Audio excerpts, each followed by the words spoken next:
We're talking Jahmyr Gibbs on today's episode of Locked On Dynasty. You are Locked On Dynasty Football, part of the Locked On Podcast Network. Here are your hosts, Matt Williamson and Ryan McDowell. Thanks for making Locked On Dynasty your first listen every day. We're free and available on all platforms. Today's episode is brought to you by Ultimate Football GM. Have you ever dreamed of becoming an NFL GM and managing your own football franchise? Then this game is definitely for you. Download the game, just visit ultimate-gm.com or look it up in app stores. Our listeners get a 100% free boost to their franchise when using the promo code Locked On. That's all caps, Locked On in the game. Welcome to the Locked On Dynasty Football Podcast. I'm your host, Ryan McDowell. You can follow me on Twitter at RyanMC23. Joining me, as always, is Matt Williamson. Find Matt on Twitter at WilliamsonNFL. Matt, how's it going today? It's going great. How about you? Going good here as well. We're fully into rookie mode now. As we talked about yesterday, the Super Bowl is over. We're moving on to the offseason. We're moving on to these rookie profiles.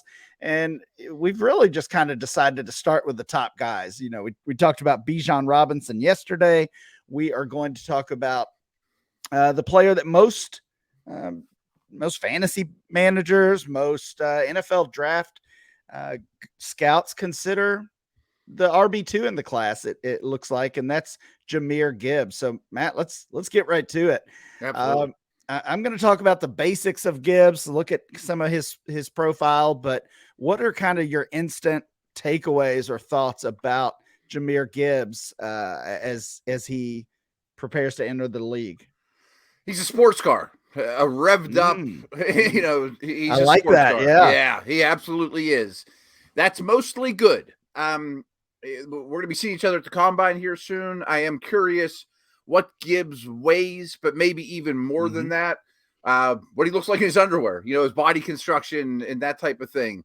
I think I've seen some Austin Eckler comparisons, and I think that's a little rich in that anyone that's seen like the Eckler workout videos or his tackle breaking numbers or his physicality, I don't think would make that comparison. And I don't mean that Gibbs is just a finesse player.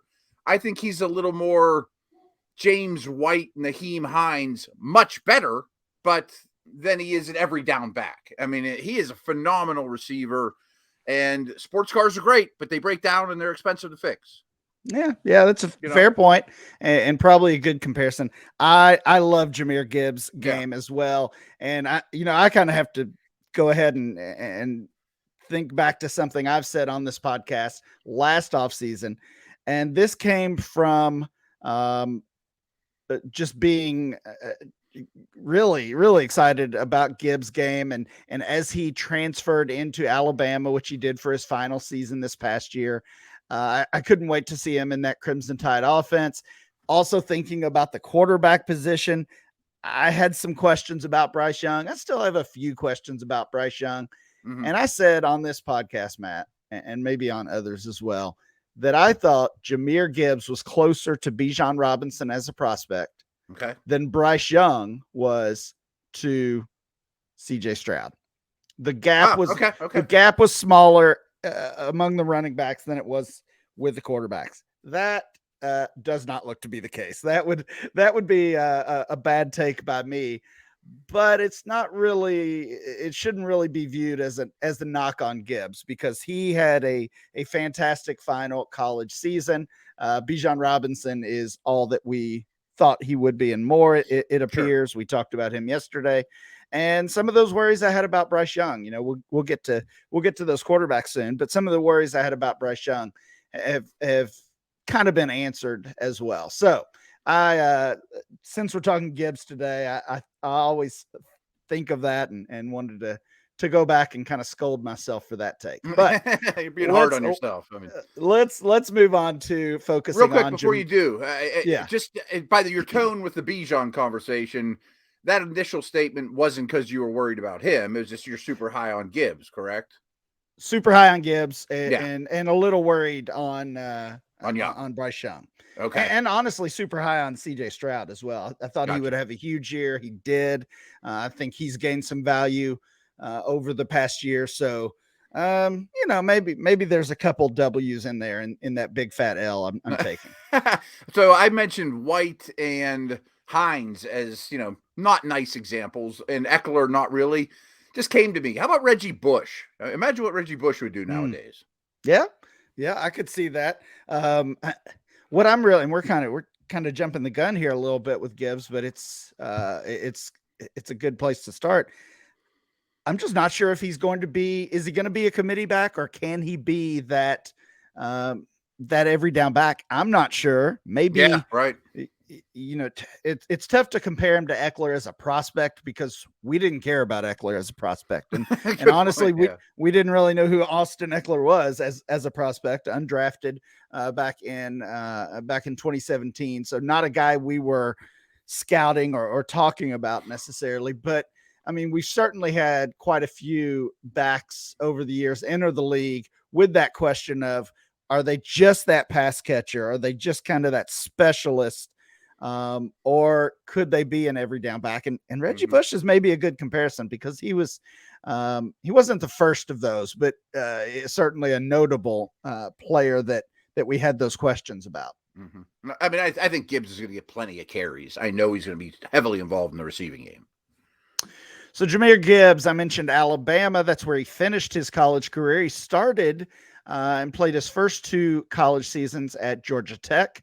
He's 5'11", 200 pounds, as Matt kind of mentioned. We'll find out at the combine here in a couple weeks exactly what those numbers are, but that's where he's being reported right now. He's a young prospect, 20 years old, doesn't turn 21 until next month. So among the younger, that's a plus among the younger players in this rookie class.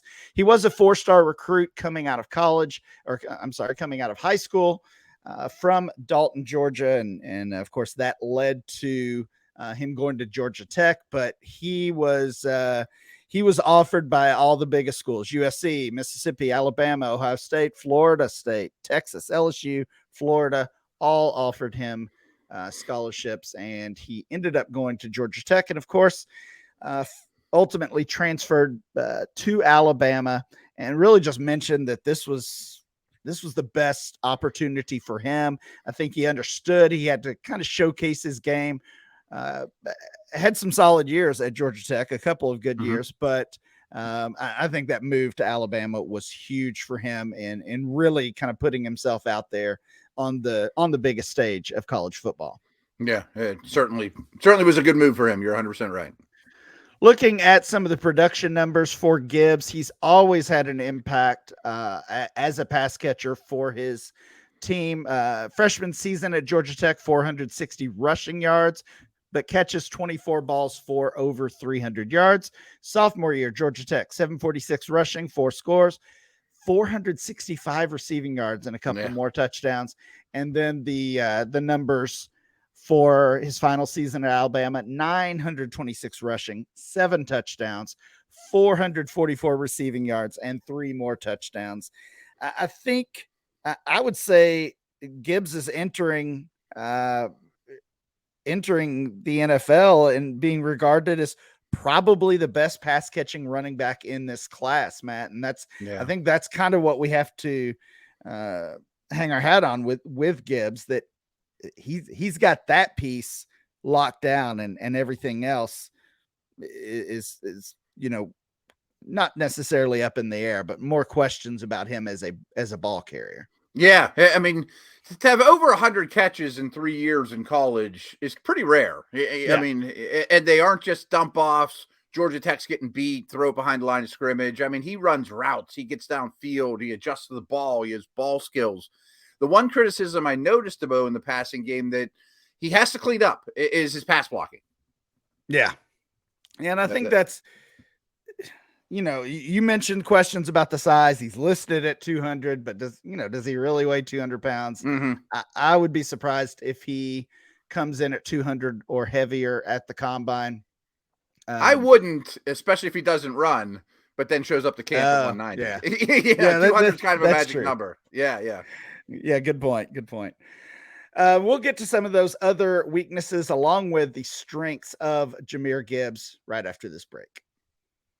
So I think you guys know me well enough by now that I've wanted to do what I do for a living pretty much my entire life. And I remember filling out my college application and what's your dream job? And I wrote NFL scout. I used to write letters to Chuck Noll and Tony Dungy when I was very, very young. And if Ultimate Football GM existed when I was a kid, I would have been all over it. And it's super cool now, even though I've been in NFL buildings and college buildings and whatnot. And so with Ultimate Football GM, you're totally responsible for controlling the destiny of your franchise. You hire coaches, you hire coordinators, you trade players, of course, which is fun. Navigating your franchise through free agency and the draft and all the ups and downs of a season you have to deal with. So again, this was something that I've loved since I was a kid, and now there's this product that's perfect for it. I mean, it's a challenging and realistic game world. Ultimate Football GM is completely free, playable offline, play on the go as you want and when you want to. We've created a Locked On League for you to compete against, Locked On fans all over the world. You can be the ultimate Locked On Football GM. Choose the Locked On League in the app to join, and you can create a football dynasty possibly. So Locked On Dynasty listeners get 100% free boost to their franchise when using the promo Locked On, all caps, in the game store. That's Locked On, all caps, so make sure you check it out today. To download the game, just visit ultimate-gm.com or look it up at the App Store. That's ultimate-gm.com. Ultimate Football GM, start your dynasty today.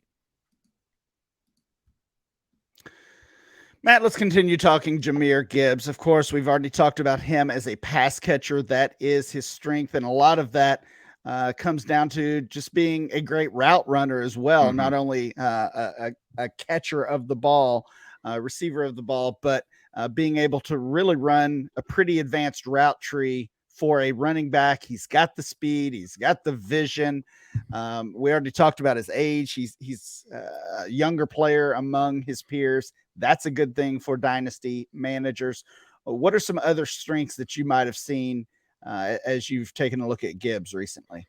Certainly change of direction, explosion, whether it's lateral agility or just making cuts in the open field or in tight quarters, between the tackles. I'm sure he'll test very well. At least he looks like a tremendous tester on the field. Speed, jumps, all those type of things. Natural hands, natural ball skills, adjusting to bad balls, setting up defenders. I mean, as a receiver, he's pretty rare. Well, we've mentioned some big names, Eckler, Reggie Bush. The player he gets comped to the most that I hear is Alvin Kamara, another former Alabama player. Of course, he also transferred, finished his college career at Tennessee. Do you see some Kamara there? And sort of. I've seen that comparison too, because I think the usage will be similar. Okay. I bet Gibbs beats Kamara in a race, a straight race. But Kamara's size and physicality, I mean, he's one of the best backs in the last 20 years. That's a pretty rich comparison. If he has a Kamara-like career, he should go 1-1 or 1-2. I mean, he and he's capable. I would trust Kamara more with 20 carries or inside zone, or you know what I mean. And that's kind of where I was going. Kamara is obviously been a great pass catcher for a running back, but he's also been very effective, at the least as a ball carrier. Yeah. Yeah. Right. I'm not confident yet that Gibbs can do that. So ultimately we'll find out. You talked about pass blocking as a weakness. If he is that every down back, he's probably undersized for that. So those negatives are honestly kind of to be determined. If the team that drafts him just wants him to be that pass catcher and not in a gimmicky way, but more of a focus of his game, then I'm not as worried about the size. I'm not as worried about pass blocking and things like that. Mm-hmm. And every team will view the pass blocking stuff differently. Is it because a lot of it was effort. I mean, he would just bump a guy on the way out instead of squaring him up? You know, does he have no interest? Does he think he's above that? Or hey, I'm worried about the league. We're winning by 30 over, you know, some team that doesn't really matter. And some teams will just look at him and say, well, I don't plan on asking this guy to pass block very much. When we drop back, he's going to run a route. Yeah, that's kind of how I view it. Yeah, as well. yeah. Let's talk about his dynasty value. Looking at our current DLF rankings, in those rookie rankings, Gibbs is 2 overall. You said maybe he should go 102. I think he might go 102. He's the RB2, obviously behind Bijan Robinson, but right now he's being ranked and valued ahead of most of the receivers as well, or all of the receivers. Looking at some early rookie ADP, this is super flex ADP, so he's going 1.05 there. That is behind a couple of the quarterbacks. I do think one of the wide receivers was ahead of him there. We might talk about that guy a little bit more tomorrow. But nice. If you're thinking about where Gibbs might come off the board in a 1 quarterback league, it's going to be as high as 2, potentially falls to, I would say, 4. Maybe a couple of the wide receivers could ultimately move ahead of him, with depending on how draft capital and obviously the landing spot play out. And in those super flex leagues, I would say the window is 3 to 6, something like that. So he's going to be expensive to acquire in those rookie drafts. Matt, let's shift back over to the real draft, the NFL draft. I've seen Gibbs projected as a late first round pick in a few of these. And you think about some of those teams that have late first rounders, some of the same teams we talked about yesterday with Bijan Robinson. Of course, Bijan's, I think we all expect Bijan to be drafted ahead of Gibbs here, but once he's off the board, then maybe that forces the hand for some of these teams with a late first rounder or early second round pick. We're talking about Dallas, Buffalo, Philly, Kansas City. You move over to the top of the second round, Houston, Arizona, Rams, Vegas, potentially if they aren't able to or don't think they can keep Josh Jacobs. Carolina would be kind of an interesting landing spot as well. We saw a similar back with the Panthers do some damage early in his career. He was decent. What teams stand out as a positive landing spot for Jahmyr Gibbs? I mean, KC jumps off the chart there. Sure. I mean, did they learn their lesson with Clyde Edwards-Helaire and decide we're not doing that again? Or is Pacheco good enough? I bet that's the way they look at it, but wow, if he landed there, that would be awesome. I mean, I had a hard time landing Bijan in the first round and ultimately landed on Buffalo in my mock. I'd have a hard time believing Gibbs, unless a team trades up, would go to Dallas or Buffalo. Certainly not ahead of Robinson. Right. I mean, definitely not. Is Houston a good landing spot? Probably not, because it's not a good offense and Pierce exists. Arizona makes a lot of sense, but I don't love it. I kind of like Carolina. I kind of like Las Vegas. If you assume, even if Jacobs on a 1-year franchise deal, it's still not the end of the world. True. Yeah. I mean, if you assume Vegas fixes their quarterback situation, then I like that one a lot. Rams, who knows what to think of Cam Akers right now. Yeah. But I'm with you. I don't think ultimately Jahmyr Gibbs is a first rounder. I do think he'll fall to the second round. That's also where our friends at Grinding the Mocks, they have him projected as well. Remember, that is the site that essentially averages all the mock drafts that are out there. We've talked about some from Kuiper and McShay and Daniel Jeremiah and some of the big names, but they've got them all. And there are dozens, if not hundreds, of mock drafts out there that they find the average information for. So according to Grinding the Mocks, Jahmyr Gibbs, 43 overall and running back 2. So he would be talking about him in that early part of the second round, which is ultimately where I think he probably goes. Yeah. And he's like the perfect type of guy that day one goes off the boards. Everyone goes back to their bunker and like, ooh, I might want to trade up to get that guy. You know what I mean? Like he could be coveted by teams we didn't even list here yet. I mean, maybe the Bears or whoever, the Ravens. I'm just spitballing here. Bengals. I don't know. Yeah. Yeah, that seems to happen every year, and those players always fun ones for sure on that Thursday night and Friday as we wait for round 2. So that is that's our look at Jahmyr Gibbs. I'm excited to hopefully get him on some of my rosters. Definitely one of my favorite players in this draft class. Matt, when we come back, we're going to talk about Calvin Ridley. I think he's an interesting discussion as well right now. So everyone, it's the midway point in the NBA season, and now is the absolute perfect time to download FanDuel. I mean, America's #1 sports book. New customers get a no-sweat first bet up to $1,000. So that's bonus bets back if your first bet doesn't win. Just download the FanDuel Sportsbook app. Safe, secure, super easy to use. Then you can bet on everything from money line to point scores to the numbers of threes they drain. So they have way more than NBA as well, of course. I mean, we know the NFL is over, and that's my specialty, but baseball's right around the corner. I'm going to be watching the Pens tonight. Hockey, you can do everything you can dream of course. So it even lets you combine your bets for a chance at a bigger payout with same game parlays. So don't miss a chance to get your no sweat first bet up to $1,000 in bonus bets when you go to FanDuel.com/lockedon. That's FanDuel.com/lockedon. Make every moment more with FanDuel, the official sports betting partner of the NBA.